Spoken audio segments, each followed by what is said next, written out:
We have an accreditation synthesis report that was finalized in time for this meeting, but did not make it on the agenda for this meeting. And I think it deserves discussion at board level because it does include several key recommendations on how the situation can improve.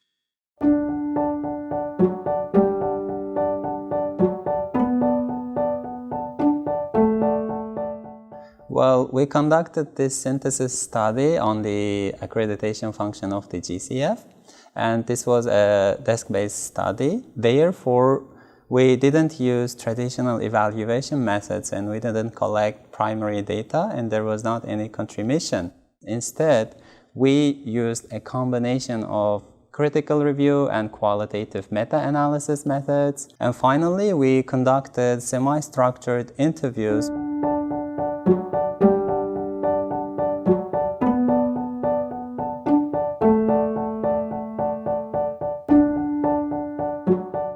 So the reason that accreditation is so important is because the GCF does not deliver its own funds. The funds are delivered through these accredited entities, also known as AEs. So GCF funds are delivered to developing countries by AEs, which makes them central to the GCF mandate. These AEs also support the design and implementation of GCF projects.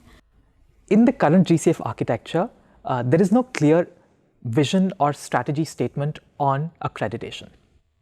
What that means is that depending on where you are in the GCF ecosystem, different things are expected out of accreditation. We find that there is a need to clarify what the vision on accreditation is so that the expectations and the primary outcomes from accreditation are quite clear.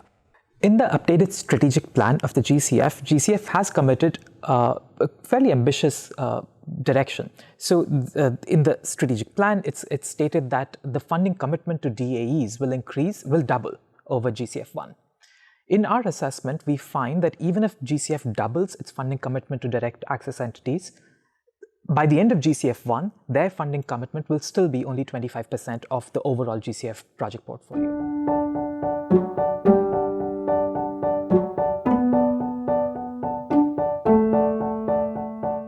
We found that the accreditation process was quite lengthy. The entire board approval process took a median of 506 days. This is a very interesting finding given that some initial board documents have stated that they believe the entire process should take no more than 6 months.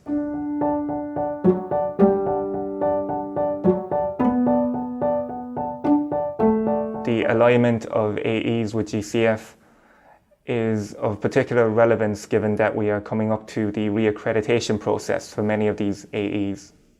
So one of the new pieces of analysis we conducted for this evaluation involved looking at a selected group of international accredited entities and looking at the proportion of climate financing in the overall portfolio 4 years before they were GCF accredited and 3 years after they were accredited.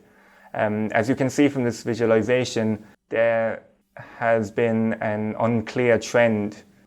Some AEs have increased their share of climate financing, while for some other AEs they have decreased their share.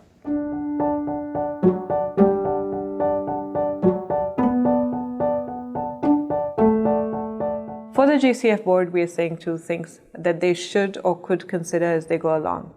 First is to consider that accreditation as a function and as a process has really suffered a lot from mission creep, which means that a lot of other things that have not gone well have been wrongly attributed to accreditation as a function or as a process.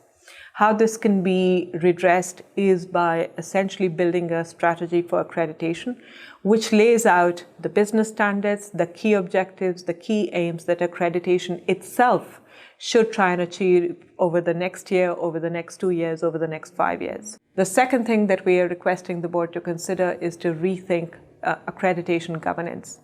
Accreditation governance in the GCF is really dealt with by two important bodies. One is the accreditation subcommittee of the board, and the other one is the accreditation panel. really ensuring that the practices of both the subcommittee and the panel reflect the richness of the terms of reference that currently exist on paper would really help the accreditation function to evolve to a different level. For the GCF Secretariat, we're making several recommendations as well. First, we are saying that the GCF Secretariat should be really clear about what it means to be strategically aligned with the GCF. For this, the GCF Secretariat would need to put down very clear guidance on, for example, what it means to be strategically aligned with the GCF, what it means to have a climate rationale in the accredited entities' portfolios, and also lay out very clearly as to how due diligence will be done in terms of the risk profile of the entities themselves, and not just restrict due diligence as it is currently to looking at projects and investments. The second thing that we are saying is that the Secretariat, but also the board, should think about the project-specific assessment approach, what its key aims and objectives are, and be very cognizant of the challenges and limitations of PSAA so that the GCF system is not surprised when some of these challenges do emerge.